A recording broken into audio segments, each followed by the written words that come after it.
Leïla, commença Othman, la voix ferme. Je t'ai trouvé un mari. Le cœur de Leïla s'arrêta un instant. Un mari?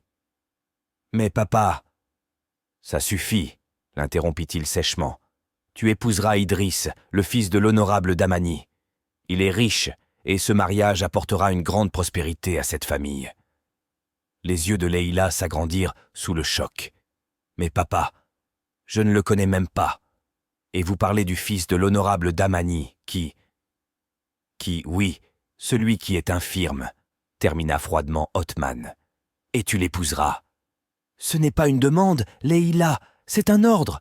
Nous avons besoin de cet argent, et tu es notre seule chance. Des larmes montèrent aux yeux de Leïla. Elle n'arrivait pas à croire ce qu'elle entendait. Son père, cet homme qui l'avait toujours méprisée, tentait maintenant de la marier à un homme qu'elle n'avait jamais rencontré. Tout ça pour l'argent. Mais papa, tenta de protester Leïla, ce n'est pas juste. Je ne connais même pas Idriss. Tu feras ce qu'on te dit, tonna Othman, la voix pleine de colère. Tu penses vraiment avoir le choix? Tu devrais te montrer reconnaissante. Je t'offre une porte de sortie. Pense à la richesse, aux opportunités. Tu n'auras plus jamais à t'inquiéter de rien, lança Othman. Leïla, une jeune femme de 22 ans, était assise au bord de son lit, ses doigts agrippant la couverture usée. La pluie battait contre le toit de leur maison à Rabat. Elle pouvait entendre les rires étouffés de sa belle-mère dans le salon, bavardant joyeusement avec Amira. 6 éclats de rire lui rappelaient tout ce qui lui manquait, la chaleur, l'amour, un foyer. Son cœur se serra en pensant à sa mère. Leïla ne l'avait jamais connue. Pourtant, la culpabilité de sa mort la suivait comme une ombre. Son père, Othman, un homme d'affaires influent, s'était assuré qu'elle ne l'oublie jamais. Il était un homme brisé par la douleur, un homme qui voyait dans la mort de sa femme une conséquence directe de la naissance de Leïla. Chaque mot, chaque regard qu'il lui adressait était imprégné de ressentiment. « J'aurais préféré que ce soit toi à sa place », lui avait-il lancé un jour, froid et distant. Cette phrase résonnait encore et encore dans sa tête. Leïla n'était pas stupide. Elle savait que son père aimait Amira plus qu'elle. Amira, sa précieuse fille, née de Yasmina, la belle-mère de Leïla. Yasmina, cette femme qui n'avait jamais caché son mépris, celle qui rendait chaque instant dans cette maison insupportable. « Leïla, viens ici !» La voix stridente de Yasmina fusa à travers la pièce comme un coup de fouet. Leïla se leva rapidement, s'essuyant les mains sur sa jupe élimée avant de se diriger vers le salon. Elle trouva Yasmina confortablement installée sur le canapé, tandis qu'Amira était absorbée par l'application d'un vernis rouge vif sur ses ongles. « Pourquoi cette maison est-elle toujours aussi sale ?» ricana Yasmina, désignant un grain de poussière imaginaire sur le tapis usé du salon. « Tu veux vraiment que nous vivions comme des clochards? Tu n'es même pas capable de faire correctement les tâches les plus simples. »« Je suis désolée, maman, » murmura Leïla, la voix à peine audible. « Tu es toujours désolée. »« Désolée de ne pas pouvoir tenir la maison propre, hein ?» se moqua Amira, sans même lever les yeux de ses ongles parfaitement manucurés. Leïla avala difficilement, ses yeux brûlants, mais elle retint les larmes. Pleurer ne ferait qu'empirer les choses. Elle l'avait appris très tôt. Il ne s'agissait pas seulement des corvées. C'était la manière dont Yasmina la traitait comme une domestique, tandis qu'Amira était choyée, entourée de toutes sortes de privilèges. Amira portait des vêtements neufs, des chaussures à la mode et obtenait tout ce qu'elle désirait sans même le demander. Leïla, elle, se contentait du strict nécessaire. Des vêtements usés, des restes de repas et un constant rappel qu'elle n'avait pas sa place dans cette maison. La seule chose que Leïla possédait réellement, c'était son rêve. Elle aspirait à échapper à cette vie, à devenir quelqu'un d'important.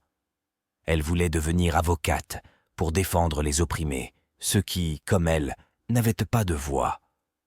Mais ce rêve semblait désormais aussi lointain que les étoiles. Son père, Othman, avait catégoriquement refusé de financer ses études au-delà du lycée, prétendant que c'était une perte d'argent.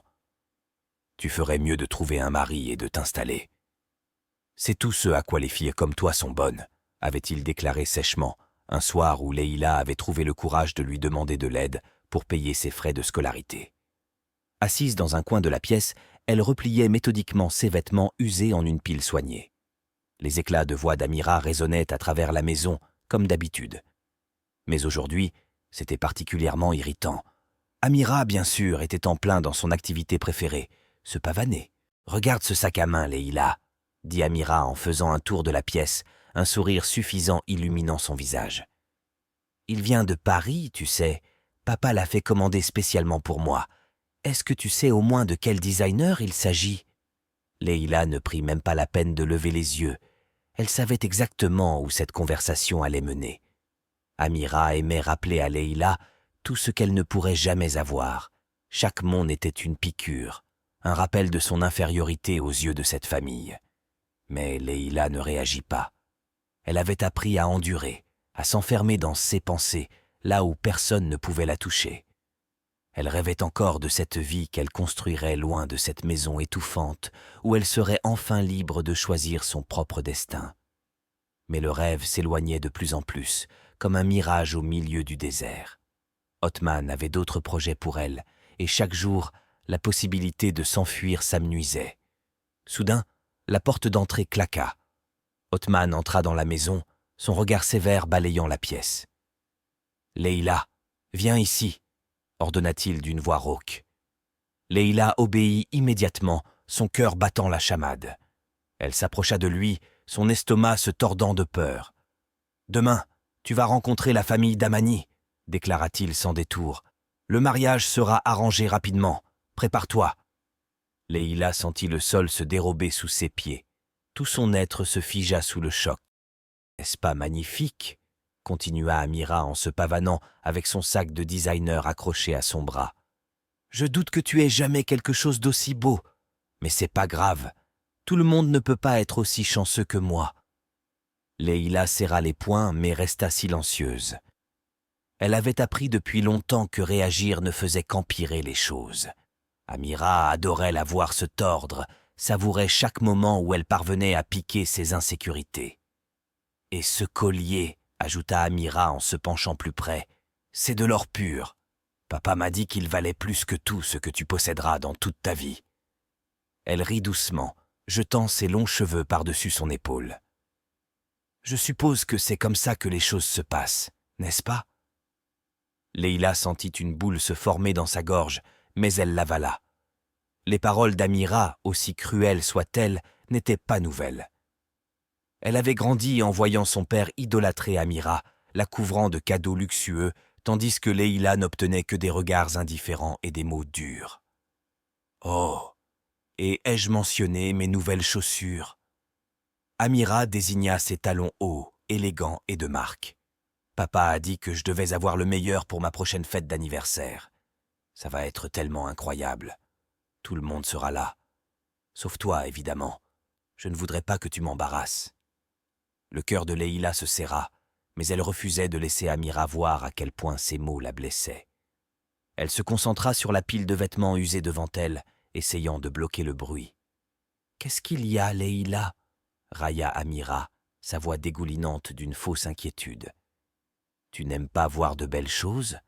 Oh, j'oubliais, tu n'y es pas habituée. » Sans attendre de réponse, Amira se tourna et sortit de la pièce, laissant Leïla seule avec ses pensées. Dès qu'Amira fut partie, Leïla expira profondément, relâchant la tension accumulée dans ses épaules. Elle se tourna vers le petit miroir fissuré accroché au mur et examina son reflet. Sa robe simple, celle qu'elle portait presque tous les jours, pendait mollement sur son corps mince.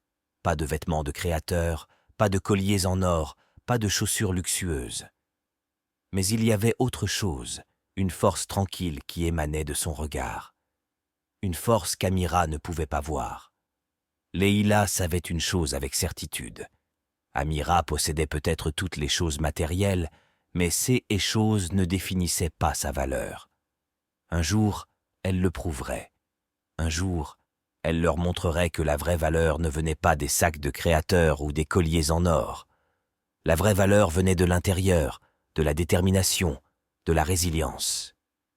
Pendant ce temps, dans le quartier chic de Rabat, Madame Chacha était assise dans son bureau spacieux, tapotant ses longs ongles impeccablement manucurés sur le bureau en bois massif. Elle était la reine incontestée du matchmaking dans toute la région, une figure respectée qui savait résoudre des problèmes que personne d'autre n'osait affronter. Elle jeta un regard rapide à son agenda, un sourire satisfait aux lèvres.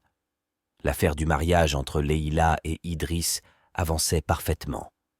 Avec la réputation de la famille Damani et la position d'Othman dans les affaires, ce mariage était une union stratégique qui promettait de consolider encore plus son influence. La porte de son bureau s'ouvrit doucement et sa secrétaire entra, portant un dossier. « C'est au sujet de la jeune fille, Leïla, » dit-elle d'une voix douce mais assurée. « Vous aviez demandé des informations supplémentaires sur elle. » Madame Chacha hocha la tête et ouvrit le dossier, son regard attentif scrutant chaque ligne. Elle avait l'œil pour déceler des détails que d'autres auraient ignorés, et ce dossier lui en disait long sur la situation familiale de Leïla. Mais quelque chose attira son attention. « Intéressant », murmura-t-elle, un sourire énigmatique se dessinant sur ses lèvres. « Cette fille a peut-être plus de potentiel que ce que son père croit. » Elle referma le dossier d'un coup sec et se tourna vers sa secrétaire. « Assurez-vous que tout soit prêt pour la rencontre avec la famille Damani. Ce mariage va être un tournant décisif pour tout le monde. » Leïla, sans le savoir, se trouvait au cœur d'un plan bien plus grand que ce qu'elle avait imaginé. Les gens venaient voir Madame Chacha avec toutes sortes de requêtes, et elle trouvait toujours un moyen d'y répondre. Aujourd'hui, cependant, c'était différent. En face d'elle était assis l'honorable Damani, l'homme le plus riche de Rabat, et son visage était marqué par l'inquiétude et l'épuisement. L'homme, autrefois si imposant, semblait désormais fragile, son corps affaibli par le poids des circonstances.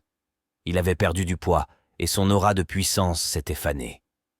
Madame Chacha, toujours perspicace, pouvait lire le désespoir dans ses yeux. « Madame Chacha, il ne me reste plus beaucoup de temps, » commença l'honorable Damani d'une voix basse et tendue. « Les médecins m'ont donné 2 mois, 3 tout au plus. » Chacha hocha la tête, compatissante, attentive. Elle savait où cette conversation menait. « Ce n'est pas pour moi que je m'inquiète, » poursuivit Damani en fixant un point invisible devant lui. « C'est mon fils, Idriss. Vous savez qu'il est estropié. Je lui ai offert tout ce que l'argent pouvait acheter. Mais maintenant... » Sa voix s'éteignit et il peinait à trouver les mots. « J'ai besoin qu'il ait une femme, quelqu'un pour prendre soin de lui après mon départ. Je veux qu'il soit heureux, qu'il ait de la compagnie. » Madame Chacha se pencha en avant, ses yeux perçants se plissant alors qu'elle étudiait le visage fatigué de l'honorable Damani. « Je comprends, honorable. Que me demandes-tu exactement ?» Damani soupira profondément, s'essuyant le front avec un mouchoir brodé. « J'ai besoin que tu trouves quelqu'un, une femme qui acceptera d'épouser Idriss, malgré son état. Je suis prêt à la payer grassement. L'argent n'est pas un problème. Mais il faut que ce soit fait rapidement. Idriss n'est pas au courant de ma maladie, et je ne veux pas qu'il affronte ce monde seul, sans soutien. » Madame Chacha prit un moment pour réfléchir. Ce n'était pas la première fois qu'elle devait arranger un mariage dans des circonstances particulières, mais cette situation demandait une attention particulière. Idriss était infirme, et bien que la fortune de l'honorable Damani puisse en séduire beaucoup, elle savait que ce mariage ne devait pas être purement motivé par l'argent. « Il nous faudra une femme spéciale, » dit Madame Chacha d'un ton pensif, croisant ses doigts devant elle. « Quelqu'un qui ne soit pas seulement attiré par la richesse, mais qui puisse vraiment prendre soin de votre fils, être là pour lui, émotionnellement. » Damani hocha la tête, son regard se faisant plus intense. « C'est exactement pour ça que je suis venu te voir, Madame Chacha. Je te fais confiance. Trouve cette femme, et tu seras récompensée au-delà de tes rêves les plus fous. » Madame Chacha sourit doucement, déjà en train de penser à des candidates potentielles. Elle savait que trouver la femme idéale pour Idriss serait un défi, mais elle était réputée pour résoudre des problèmes que personne d'autre n'osait affronter. « Laissez-moi faire, honorable, » dit-elle, une lueur de détermination dans les yeux. « Othman, je trouverai quelqu'un de convenable, » avait promis Madame Chacha. Et tandis que l'honorable Damani quittait son bureau, elle n'avait pas perdu une seconde. Elle savait que pour une affaire aussi délicate, elle devait agir rapidement. Sans tarder, elle passa des appels, mobilisa son réseau d'informateurs et même posta discrètement en ligne, expliquant la situation en termes soigneusement choisis. Lorsque Othman tomba sur le message, ses yeux brillèrent d'une lueur d'avidité. Cet homme, connu pour être un opportuniste sans scrupules, ne pouvait ignorer une telle offre. L'idée de l'honorable Damani, l'homme le plus puissant de Rabat, cherchant une épouse pour son fils infirme, Idriss, en échange d'une somme colossale, le fit frémir de plaisir. C'était une occasion en or pour Othman, qui avait toujours poursuivi la richesse, quelles qu'en soient les conséquences.